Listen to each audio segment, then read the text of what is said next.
খারাপ সময়টা হয়তো অতীত হয়ে যায়, কিন্তু মানুষের খারাপ ব্যবহারটা কখনো অতীত হয়ে যায় না।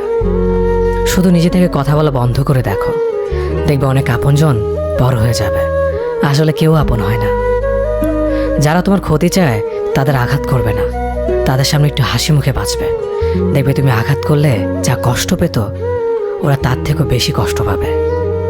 যত মিশবে ততই মানুষ চিনবে, অভিনয় যে কত প্রকার হয় তা বুঝতে পারবে।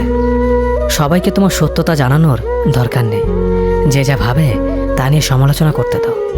বেঈমান মানুষগুলো কখনো অপরিচিত মানুষ হয় না, খুব কাছের মানুষগুলোই বেঈমান হয়। মানুষ চেনা শুরু করলে এমনিতেই বন্ধুর সংখ্যা কমে যাবে, এটাই বাস্তব। 3টি কথা মনে রাখবেন: যে তোমাকে সাহায্য করে তাকে কখনো ভুলে যেও না, যে তোমাকে ভালোবাসে তাকে কখনো ঘৃণা করো না, যে তোমাকে বিশ্বাস করে তাকে কখনো ঠকিও না।